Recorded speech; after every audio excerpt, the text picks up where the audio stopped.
you're rarely judged on, how everything goes. If everything is going well, you will totally be judged on how you respond in a moment, how you respond to that customer service inquiry, how you respond to that pouring rain, how you respond to that maintenance issue. How you respond to it is what people will take away from it. Hi, we're here today with Andrew, who is a leader at Kennolyn in California, just outside of the Santa Cruz area, south of San Francisco. So great. Looking forward to it. Thanks for joining us. Can you start off by giving us a little bit of a background as to how you got involved with Kennolyn and some of the historical context around Kennolyn? Absolutely. So Kennolyn was started purely as a summer camp back in 1946. A couple of teachers from the Central Valley in California literally had a dream, and two young kids, and they bought the original property of 60 acres in 1946, $10,000, and opened a summer camp against all the odds. And the first year they had like 30 kids, and half of them were relatives.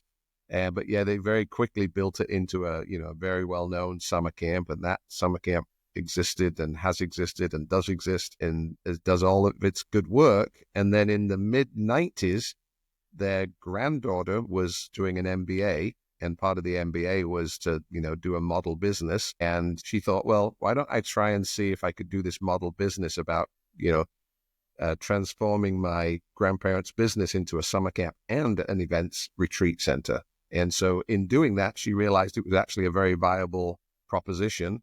And so in 1995, the Kennolyn events iteration became a reality. So we've always done camps, and we always will, but we, since 1995, been heavy into the retreats and weddings. And so that's sort of that side of the history. And then my history is I arrived here as a summer camp employee for one summer, I thought, in 1985.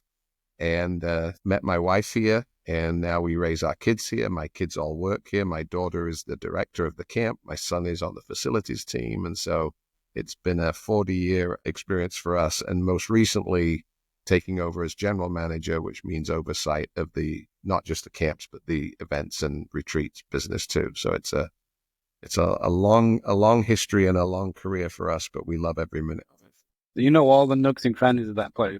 You know how. Where all the skeletons are buried. We know where everything's hidden. Why do people come to Kennolyn in terms of retreats and events? What's the kind of draw or the pull that you think gives people that wow factor? It absolutely is the location. We're on 400 plus acres of redwood forest, unspoiled. And the way I describe it to people is it's like having your own a little state park to explore and to use it in whichever way you want. We get all kinds of groups here. So we have groups that are very focused, and they really want a certain amount of meeting space, and they want a certain agenda. And then we have other retreats that are just way more free form, and people can explore the area. Yeah, you can see right there. I mean, these are redwoods all around you. Yeah. And so that's one of our sites. But if that's Kennolyn, that's where our office is. And then it's hard to maneuver on Google. There's two adjoining. I remember the initial discussion. There's two adjoining properties. Is that right? Right. Yeah. So I'm right now at the other one. You're heading in the right direction. Keep going. That's so down here, this at the top of your screen there. Keep going. So that green patch right there, it starts to be the other side of it, where you see the Stone Creek Village Road. So all of that area. You're really embedded in with the redwoods. Yep. It's just a beautiful, facility. To be honest with you, since the very, very early days back in that 1946, that their goal was to, so there's the main part of the camp right there, the overnight accommodations right there. So that's what we can use for events. And it's got the cabins, it's got all this play space, but you can see we're right in the middle of the forest, and there's just some of the beautiful. And this is so I'm actually sitting right now in that city hall office, that blue office, looking out at that view. Oh, that's great. Yeah, this is a cute little like western town vibe. Yeah. It's and it's just there you go. That's my view right now. So it's just a beautiful spot. And yet it's comfortable at and it's got all the amenities you would need. That's our main lodge, our main meeting space. There you can see we're set up for I think that was a wedding setup. So all kinds of different options and places to explore. It's just a beautiful spot. And not only are we, in that environment, those beautiful redwoods, but we're only, 10 minutes from the beaches of Santa Cruz County. So a lot of our groups will come here, and then during the daytime, maybe one of the days they'll go down and offer some surfing or some beach combing. You get in the car and just drive down to Santa Cruz right here. Right. Wow. Yeah, we're 10 minutes from Capitola, 12 minutes from Santa Cruz. And so the ability to be, out in the woods in a very calm retreat type space, but be within minutes of some of the best beaches in California is pretty special. And so it's a very interesting place. And so you have hosted retreats. What types of retreats enjoy the space? We've done a lot of Silicon Valley business retreats. We're only 45 minutes from the heart of Silicon Valley. So all of those big name companies that we all know, they've all been here one way or another, some of them multiple times. We've done a lot of wellness retreats, different kinds of yoga retreats. We even did a hula hoop camp for a couple of years that was really fun, where people from all over the world would come and use the space for hula hooping classes. And we've done just empowerment retreats. We've done pretty much everything you can imagine. Our core, I would say, is mostly, I would say it's about 60% business retreats and about 40% wellness and other kinds of functions. The accessibility to Silicon Valley is key for that, because it's enough a way to make people feel like they've gone away, but at the same time, it's so close to any of the big, Silicon Valley towns over the hill. It's very easily accessible. So we find a lot of business through the Silicon Valley connection. And if people are flying in, they fly into San Jose, I suppose. Yeah. And San Jose. so when people come, are they renting the whole facility out, or can people do different retreat? Yes, we're a single buyout facility, basically. And that works because we don't have a massive capacity. Our capacity generally is, 30 to 60 people. And so when you can offer somebody, hey, you only need to bring 50 people here and you get the entire facility, and every single, I say it all the time, every single staff member you meet is only here because you're here. So it's not because we've got a wedding, we're doing a wedding on one part of the property and a day meeting here and somebody selling real estate seminars down the hall. This is it. We're here for you for this period of time. And it's really great. I mean, I'll be honest, I've developed some great friendships over the years of people who've come back and led retreats or attended retreats. And because we get to see people, we get to be with them for multiple days. And it's a really fun atmosphere. So yes, the short answer to your question is every group that's here is here by themselves and has the full run of the place. And you mentioned the capacity. You'd say it was 50 people? It depends on single occupancy, double occupancy. We even have some triple occupancy. So it's about, single occupancy is around 30, depending on how people want to do it. Double occupancy at 60, 65. And then we can go a little higher depending on, we have some more, those are in our very comfortable, well-appointed cabins with private bathrooms. And we have some groups that will expand to do some of our bunkhouse cabins, still nicely appointed, but they don't have their own bathroom. So we can go a little higher. Generally, the market we tend to hit is about 40 to 65 has been that's been our most successful size.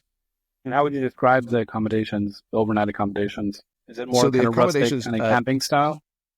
Well, no, depends what you're comparing it to, right? So they are, each cabin is really nicely appointed. They're cedar log cabins with a fireplace, 2 double beds. You can see the double cabin right there. Really nice linens, private bathroom. There's the outside there. Those are that's the cabins. Nice. And then we've got a few guest suites that are little, not in cabins, but in our main building. We've got a 3-bedroom cottage and a 4-bedroom inn type space, each with their own bathroom. So it's real. And those bottom two, that where it says inn and cottage, those two are generally, again, every group's different, but generally those are sort of like maybe where the like when the businesses come in, a lot of times the retreat leaders will stay in those. So they've got a mini meeting space where they can gather at the end of the day, compare notes, set Inside their of agenda Monty's for cottage the has its day. own little meeting space.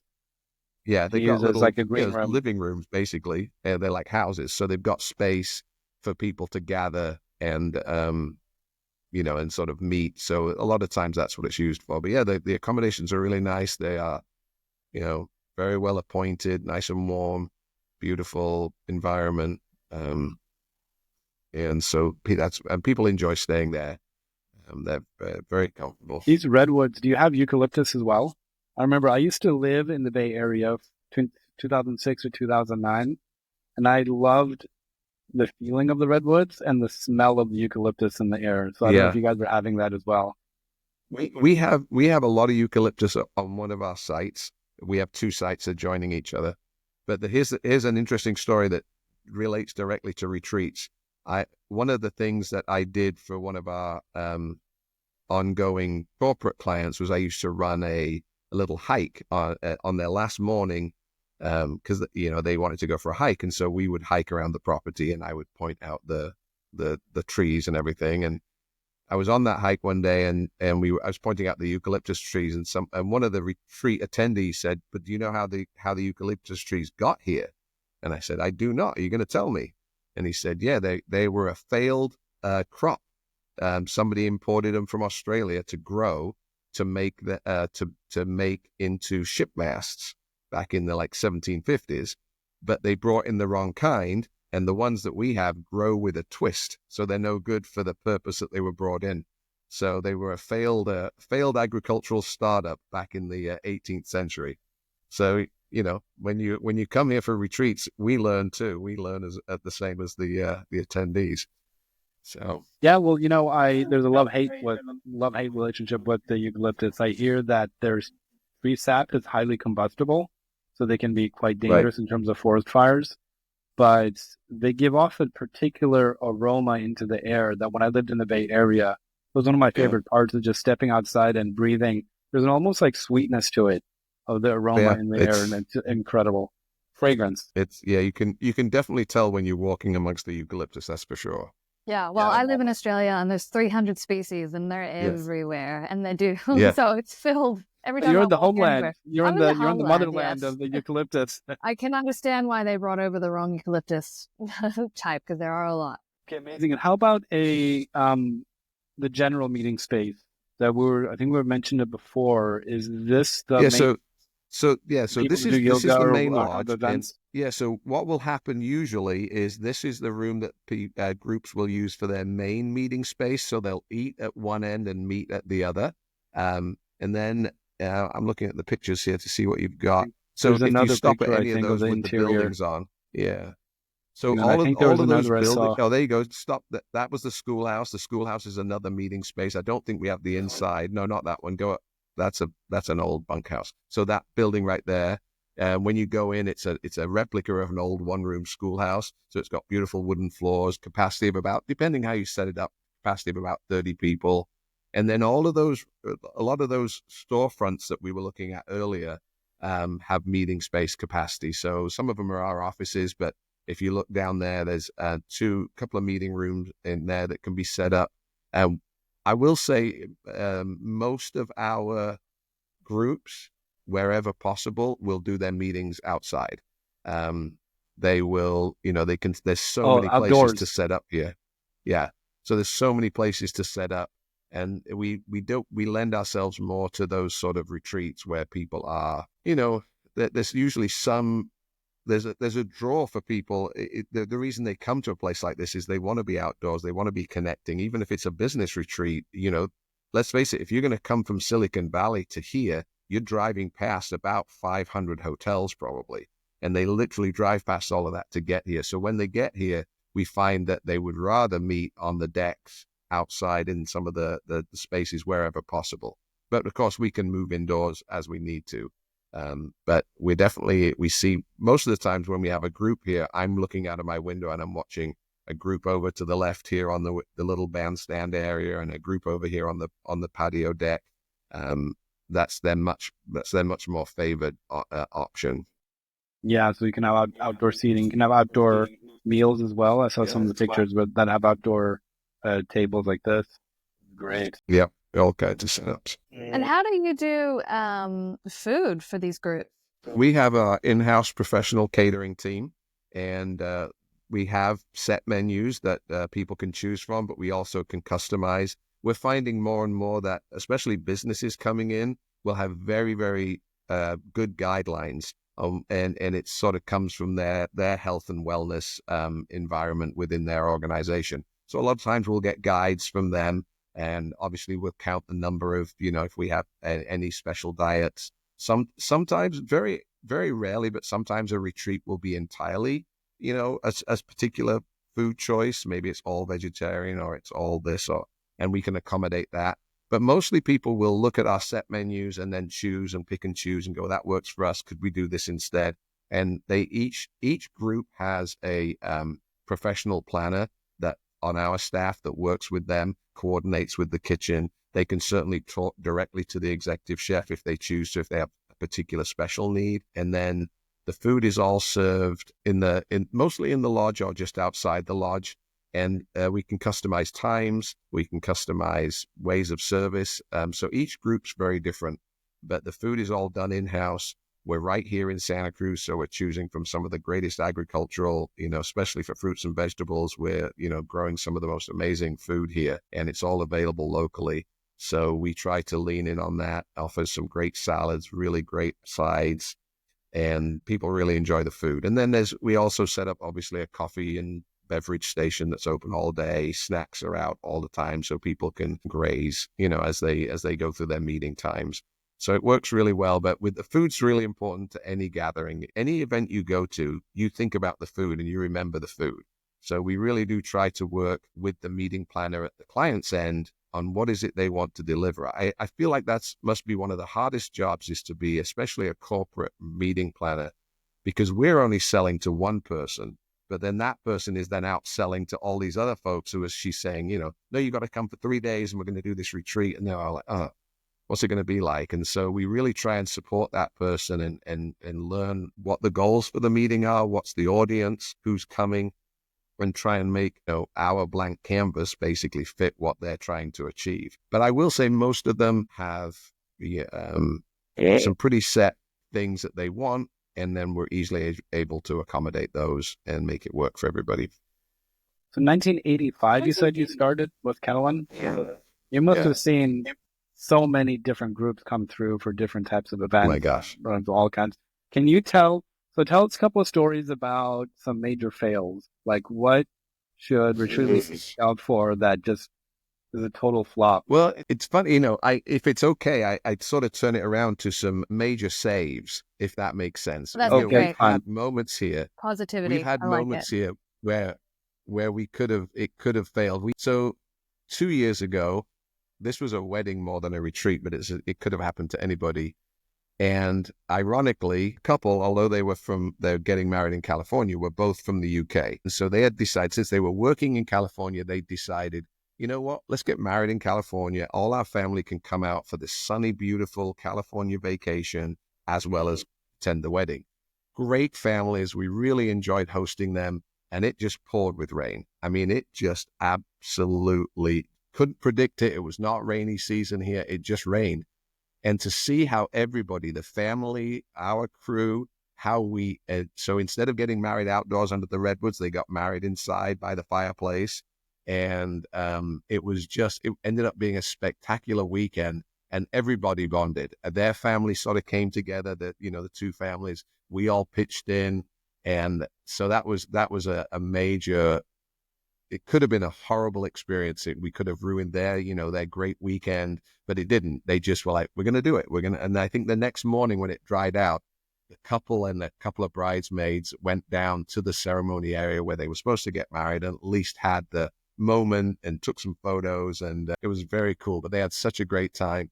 So weather-related things are always interesting. I will say the reason that we have now 20 on-demand generators to do both sites because we had a retreat one time, where the power went out, and we were like, we have to have backup generators here because it's dark up here with no lights. So that was an interesting 24 hours. But yeah, we have generators that automatically kick on if the power goes out.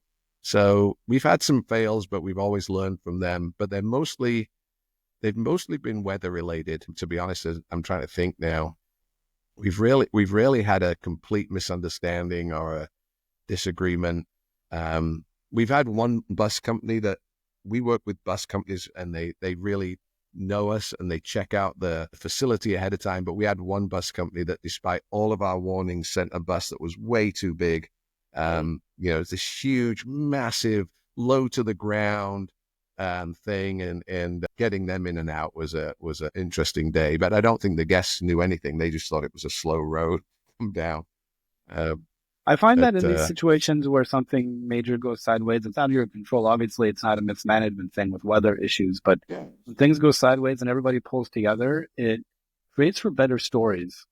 It may not have been exactly what you planned, but it creates that sense of immediacy and the sense of it forces everybody to become very present, and we're changing. And it's wonderful to have a great partner in terms of production that will help you to overcome any issues that do crop up that you can lean on.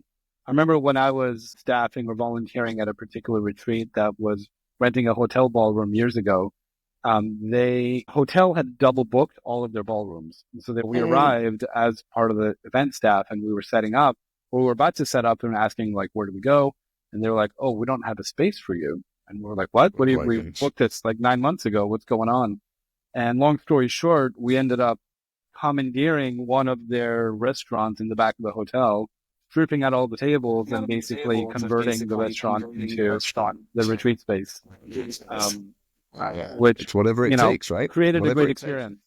Yeah. And it's, you plan for everything to go perfectly. That's your job, right? You're an event host. You're trying to make everything go perfectly. And, one of the things that we preach to our staff, whether it be summer camp or events, is you're rarely judged on, how everything goes. If everything is going well, you will totally be judged on how you respond in a moment, how you respond to that customer service inquiry, how you respond to that pouring rain, how you respond to that maintenance issue.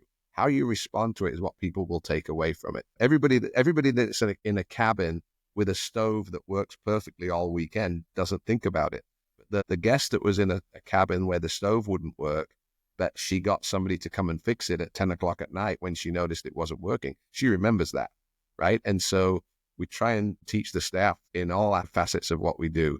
How you respond to things is what makes people's memories. It just is. And they're tiny. It's not like they're going to go on and write a Google review about the guy that came to fix the stove, but they go away feeling like, okay, these people cared, they took care of me, and it works. So yeah, it's all about how you react in those kind of situations, I think, and all you can do is do the best you can.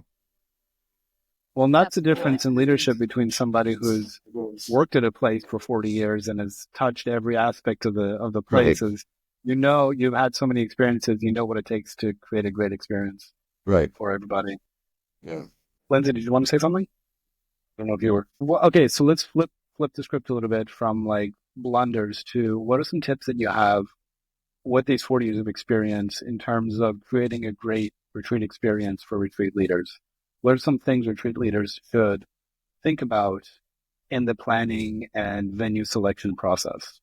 Well, one we already touched on, and that is making sure that the participants know what's the environment that they're going into. Where we've had moments where we've had difficult moments, it's largely because there hasn't been enough communication, not from us to the retreat planner, but from the retreat planner out to the participants. What to bring, what's it going to be like? Is there going to be this facility? Is there going to be Wi-Fi? All of these things.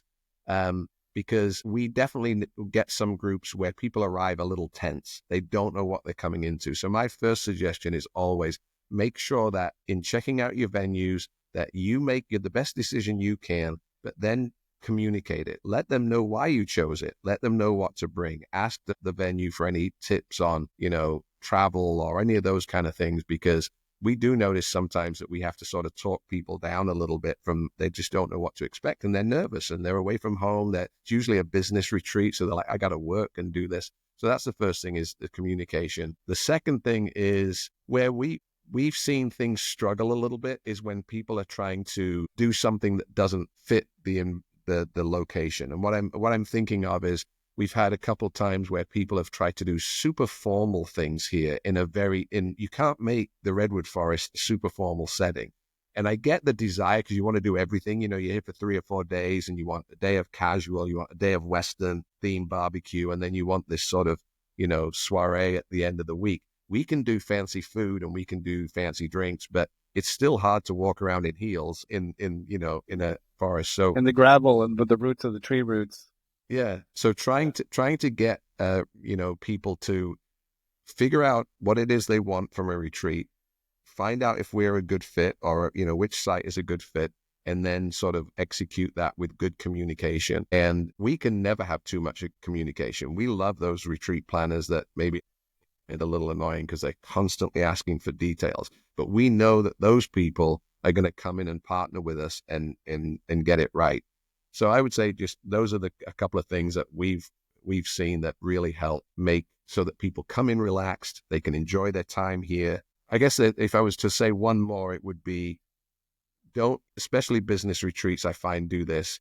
In fact, the reason that I started to do those hikes is because I realized that people were coming. I thought everybody was coming from Silicon Valley. Those people were coming from around the world to come to this thing. And the only thing they saw of, Santa Cruz was our meeting space. So I'm like, they got to get out in the woods. But if you choose an outdoor environment, take advantage of it. Ask if they can, is there a trail map for people? Can you lead a hike? Can we do a campfire? Do the things that you can't do other places and really build into it, because most business retreats are sort of, the core is the day is 9 to 5 or 9 to 6, and people are in this, a different environment. So rather than just sit around inside, see what can you do outside? Can you do a night hike? Can we go do these things that, we couldn't do at the, the hotel or the downtown space? So those would be just some things that I would ask people to consider. I'm guessing you have a representative or a account manager that helps with the planning process. Would somebody sit down, if I was a retreat leader, and sort of review my programming and give ideas of like, hey, maybe consider this session to be in this venue that we have, or this outside space, or at the fire pit or whatever? Absolutely. We know our facility best, and they know their business best, or their organization or their retreat best. So it's matching those two things together successfully that makes for a great retreat. And a great retreat for us is not only that's what we're trying to deliver, that means repeat business, right? And for the retreat host, that's exactly the same. Those clients come back to them. So yeah, we see that as a really strong partnership. We really enjoy our retreat partners, and we get to know them. We try and figure out where they can fit certain things in, and they'll come to us too with unusual requests. We had a group that wanted to do a fire walk. That was a big part of their weekend. At the end of the weekend, they wanted to do a fire walk. Well, they didn't know where they could do that, but we knew the exact spot where we could set that up for them and have it safe and be close to the fire extinguishers and everything. So, people make requests, and we know our venue and we know where we can fit them in to do those things. So it's definitely a partnership, and it works. In order to work well, it has to work between those two, our side, the retreat, the event planner or the event coordinator, and between the retreat host and planner. Yeah, and I'm guessing release forms all around too. Yeah, exactly. I was just poking around your website, and I found this page. I don't know about this in my initial talk. What is this retreat incubator? This is very interesting. Okay, so that's a new thing. About? Yeah, so one of the things that we're working on is... Plug here. This is interesting. Yeah, so the idea is we get a lot of people that inquire with us about hosting a retreat, and it's not the price per person that they say they can't do. It's the idea of having to, guarantee 20 or 30 rooms, whether it be with us or with a local hotel. Like, how do you guarantee that room block? And what if people don't sign up for your retreat? Yeah. So what we've done is we've set aside a weekend, and we've said, come try a retreat here. You only you can literally commit to one room if that's all you think you can get your audience to do. And we are we're going to take applications not to check out somebody's credentials, but really just to make sure that the retreats are compatible. We want to make sure that if the retreats could co-op, because it's the first time we've done, as we talked about earlier, where usually a single entity takes over the whole place. But that's pretty intimidating. So this way, you can have all the services of a retreat planner, all the food is planned for you, all the meeting space is available, but you can commit just a couple of rooms, just a few rooms to get your retreat so this started. This isn't targeting retreat leaders to come and do a site visit. This is sort of multiple retreat leaders having micro retreat at the same time. During this period, you're opening it up to, if a retreat leader wants to host or organize their own retreats, they can do so without a large commitment of a total venue buyout. Exactly. So we're getting a lot of interest from people who are just starting to build an audience. So we have a couple of podcast hosts that have reached out to us and said, this might work for me. I have no idea if my audience wants to meet me in person. Yeah. I know they like my podcast, but this would be an ideal way to start. We also got some yoga teachers who, they would love to get into that retreat space, but when they've inquired at local places, including ours normally, it's been like, well, yeah, you've got to guarantee, a year ahead, you got to buy out the whole place. And so this is our way to try and get in at the beginning of the sort of the seed of some of these people that have amazing opportunities. And then they can set their own pricing. They know what they're going to pay us for the weekend, and then they can decide how much they need to make on top of that, and they can charge their customers. So it's an interesting idea. This will be our first one. It's in November 2025. And we'll see how it goes. But the idea is to give people a way to start their retreat business or their retreat side of their organization without a massive commitment. It's a great idea. I've never seen anybody do this before. I have seen these sort of side visits where you come for a discounted rate, you stay for like a week and check it out, and then you come back and rent the whole place.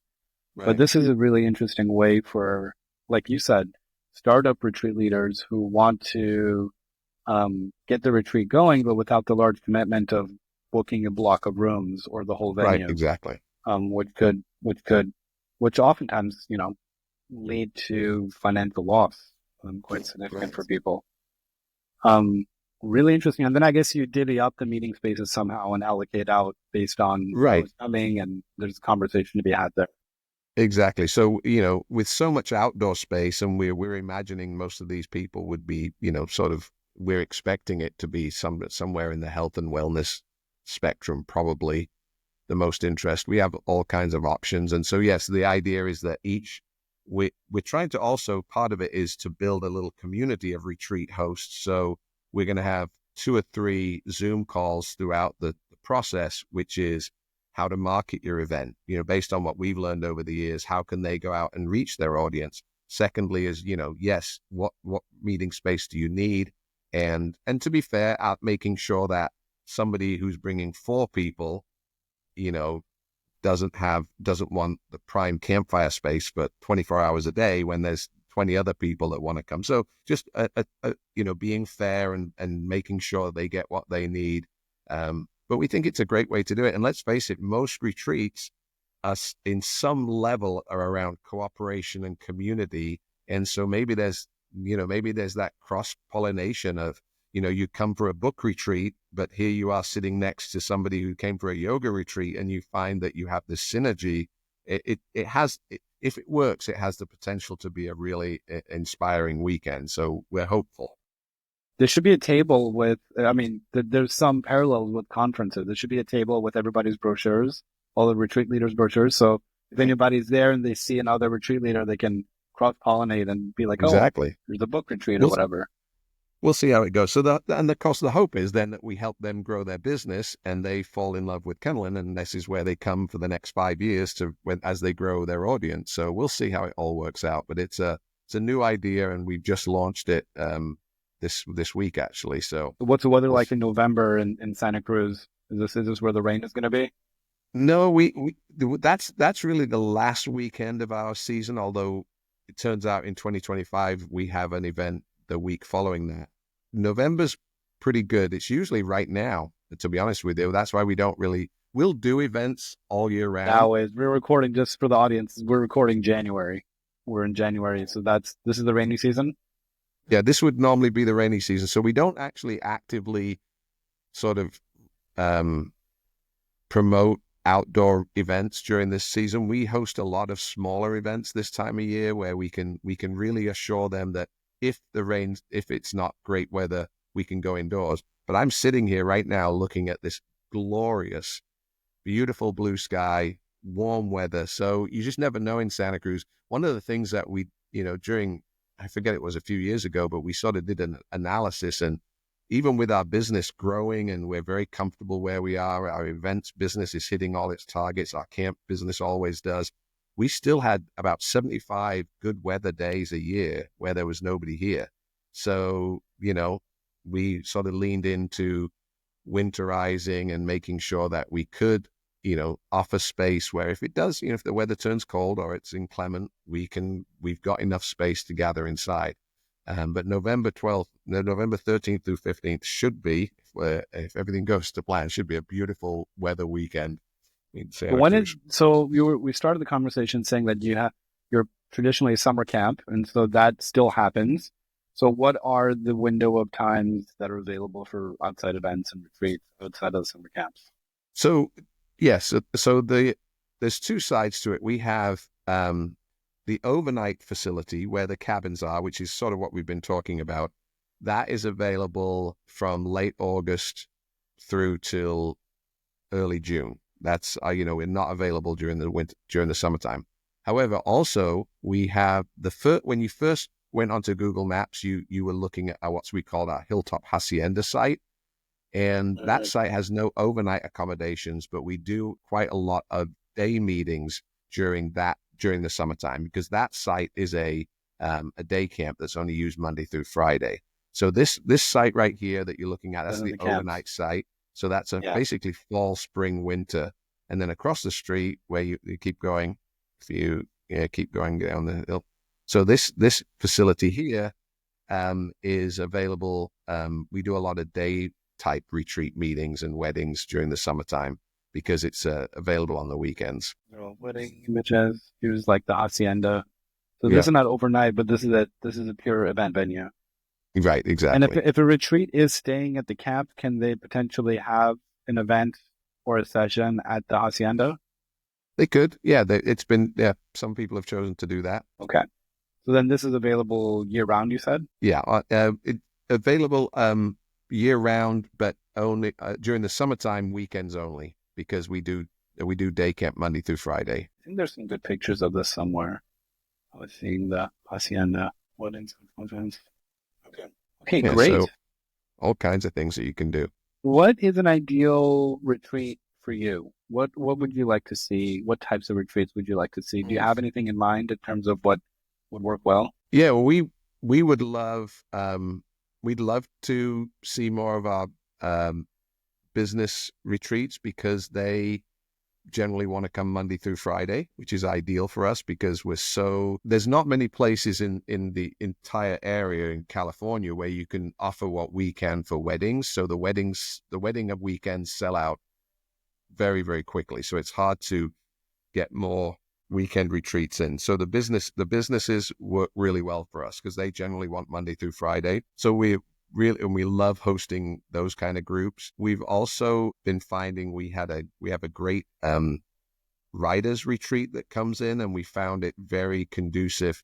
They come midweek as well, and that's worked great for them. So those very focused retreats, work for us. But we really we love hosting. I live on the property. I've lived here for 30 plus years. I've worked here for 40 years. I work with my boss is the granddaughter of the original owners. It's like, this is family to us, and we've all been here a long time. So honestly, maybe you can tell as the way we talk about it, we love being here and hosting this place and showing people, because if you don't know it, we have people literally in Santa Cruz that have lived here for 40 years, but they don't even know we're here because, they've never had a reason to need a retreat. They never had a reason to need a retreat. So just sharing this space with people and seeing the growth and the connections that we make is really perfect. So we're open to any kind of thing, but what we're really looking to serve particularly is those business and midweek type groups that really want to get work done at the same time as be out here in this incredible environment. And you were saying some things about having an opportunity to go on the hike, to see the redwoods, the beach is close. What are some of the activities or types of excursion that somebody might be able to weave into their programming? Yeah, so obviously Santa Cruz, the beach. The other thing that's so popular now in Santa Cruz is we're quite the winemaking area now, which I'm not a big wine drinker, but our very closest next door neighbor is a vineyard, and they do great wine tasting. But there's a couple of companies that we've seen used a lot by our groups who will pick people up and take a wine tour through Santa Cruz. Of course, we're only 45 minutes from Monterey, and then you start talking about world-class golf, world-class aquarium. So if you are looking to do things, there's lots to do in Santa Cruz and Monterey. We don't see people really going, because most of the people are coming from the Bay Area. We don't see people going sort of back out that way for a trip. Why would you? So it's mostly the Santa Cruz area, which is popular ones. We do have couple of surf schools in the area, so a lot of our groups will book a morning with the surf school. There's lots of buses. We've had a lot of bus pickups for taking groups to Monterey. That seems to be a popular one. Especially, I don't quite know how marketing for those places is exactly done, but Monterey seems to have a worldwide reputation. I mean, it's a draw from around the world. I think the aquarium probably is part of that. Santa Cruz too, but in a slightly different way. But there's actually a lot to explore. Santa Cruz, one of the beauties of Santa Cruz is it's one of the few places that I know of where you could literally, within an hour and a half, let's say, you could be on the beach and very casually walk, grab a cup of coffee, and then be in the redwoods and be deep in the redwoods within 45 minutes, hour and a half. You could be solidly in the beautiful redwood environment, having just come from the beach and strolled up the road. So there's a lot of groups that will organize, something like that, because there's just not many places you can do that. And you can have a day at the beach, then evening by campfire in the woods. Yeah. Beautiful. It's perfect. Awesome. Listen, I'm in love. I want to come. We do site visits from time to time, so I may be calling you up and saying Andrew, I'm in the Bay Area. I'm coming down for a site visit. So it sounds wonderful to me. Lindsay, do you have any thoughts or questions? No, I just love your warm enthusiasm and how passionate you are about this. I can tell, as you said, it's a family business, and I can tell how much effort that you guys probably put into making sure everybody feels warm and welcome. And I can understand why business retreats would want to come out of the heady space and come into a welcoming outdoor environment, something different, so they can open up their minds a little bit. I'm sure that everybody goes back feeling very refreshed. So I hope so. And you saw a little earlier, you saw the view from my office, so it's not a bad place to be coming to work every day. Yeah, amazing.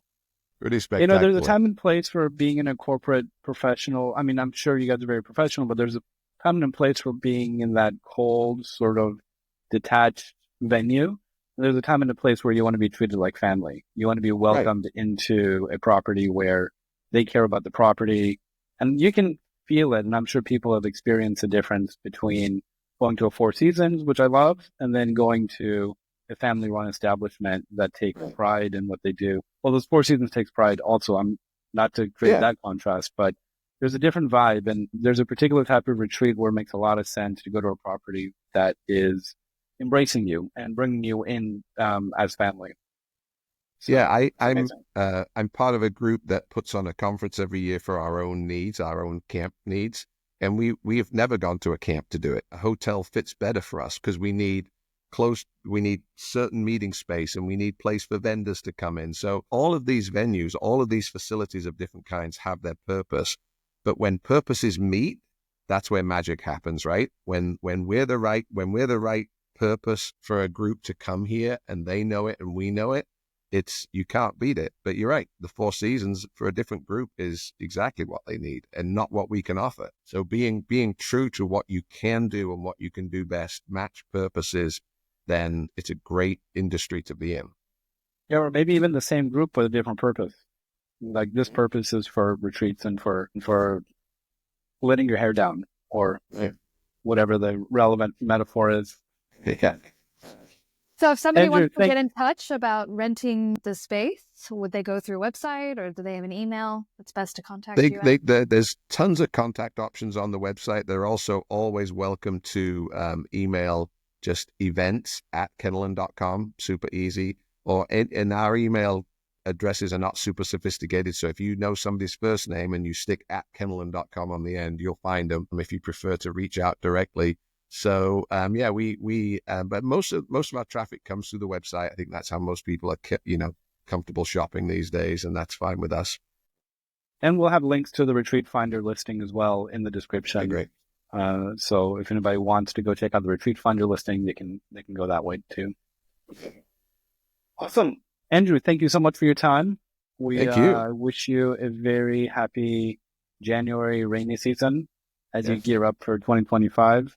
And I really love this Retreat Incubator. I wish you all the best, and hopefully some of our folks would be interested in either the full venue buyout or the Retreat Incubator as well. Great. It's a great opportunity. I haven't seen that before, so I think for anybody starting out, the Retreat Incubator is something you should really consider. Right. Even if it's like yourself and 3 people, you get 3 or 4 people together and you get a little micro retreat, and you get to go and maybe collaborate or network with other retreat leaders, and other people might be able to discover you. So I think it'll be a really fun energy, really interesting energy. We'll see. That's what we're hoping. That's our vision for it. We'll see.